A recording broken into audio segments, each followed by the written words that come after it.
get back to your morning routine. You wake up at 5 a.m. You work the scripts. You write everything down. Then what?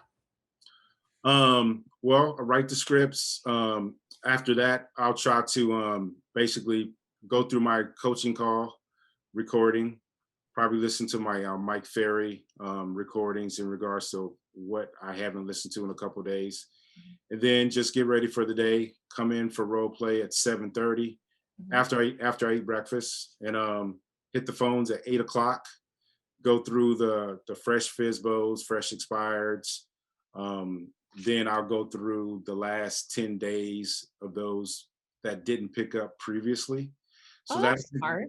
That'll take about an hour, hour and a half. I'll take a little bit of break and then try to come back and either do follow-up or I'll do some circle prospecting for another hour and a half to 2 hours, just depending on what my schedule is like. Lately, with things being so crazy and with, it seems like I've had a windfall of activity in regards to listing presentations and appointments, it's been kind of hectic. So my coach has basically been trying to rein me back in and keeping my schedule tight. So I've been kind of willy-nilly the last few weeks in regards to losing traction on getting those numbers that I'd like to get on a daily basis. Well, Marcellus, with that point, because here's what a lot of agents that are where you are, they get going, they're doing all these great things and they start taking, like you took 3 listings last week, and all of a sudden they take all these listings and then those things go under contract and these people are like, I got to buy a house immediately. And all of a sudden you've got 3 or 4 buyers and then you stop doing the things that got you all those listings.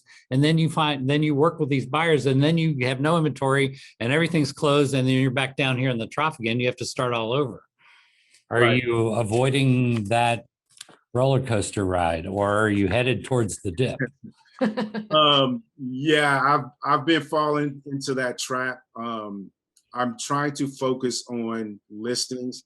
I've had buyers who have come to the marketplace that want me to show them homes. And I have a couple folks that I had an email this morning of 5 houses that someone wants to see today. And it's kind of subconsciously in the back of my head, but my schedule is not to do that. So it's hard not to at this point in the game because I'm mentally just not programmed not to respond to that type of request. And so you sell their house for $275. They want to go out and buy a $700,000 house. You just went under contract. They want to go out. What are you going to do about that? And that's the conundrum, because I'm supposed to go out and she wants to look at $650,000 homes. And so I'm talking about a real story here.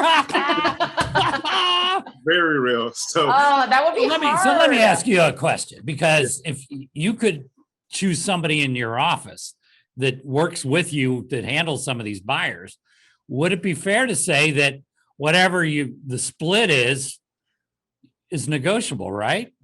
Absolutely, yes. So couldn't you, and so on a $600,000 house, what's the commission on $600,000 house?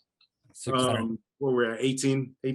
18,000. Yes. And are there that many to show them?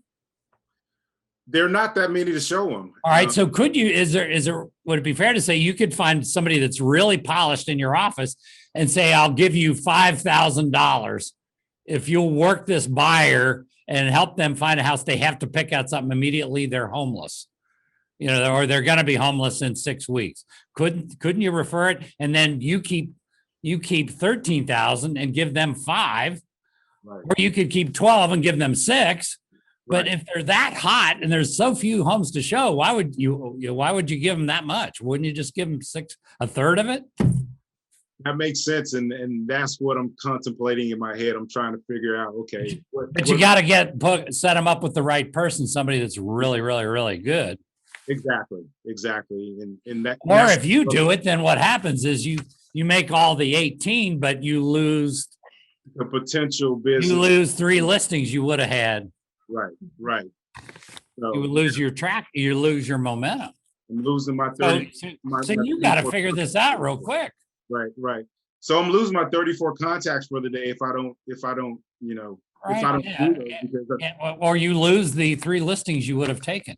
Because you've Correct. already taken 3 listings in the last few weeks. You Correct. lose the next 3 listings, which would be, let's say it's $35,000, just so you can have 100% of 18,000. Right. But if you Which- could keep 12, even in a worst case, if you did it 50-50, you'd get 9, they'd get 9, but you could keep getting 3 more listings. Because there are a lot of people who do it on 50-50, but I bet you could keep 2/3 to 3/4 of it. Mhm. You think But that you're right. It's a mental game because you it's see totally dollar different. signs and it's like, Yeah, but here's the thing, Carly. If he's only working listings, he can do that Monday, Tuesday, Wednesday, Thursday, Friday. And then on Saturday and Sunday, those people could be taking the buyer around, working them all weekend. He can be off, and then he's fresh for Monday morning and do his thing Monday through Friday. You know, what do they say? I know the people you're being coached by say buyers take time, listings take skill. Yes, correct. Yeah, that's what my coach always tells me. So he's trying to have me focus on listings and appointments, and just having my mindset on that on a daily basis.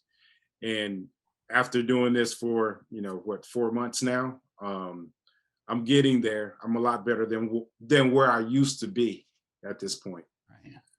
You know, I mean, are you excited? Because I mean, if you can make this happen, you're talking about a lot of money.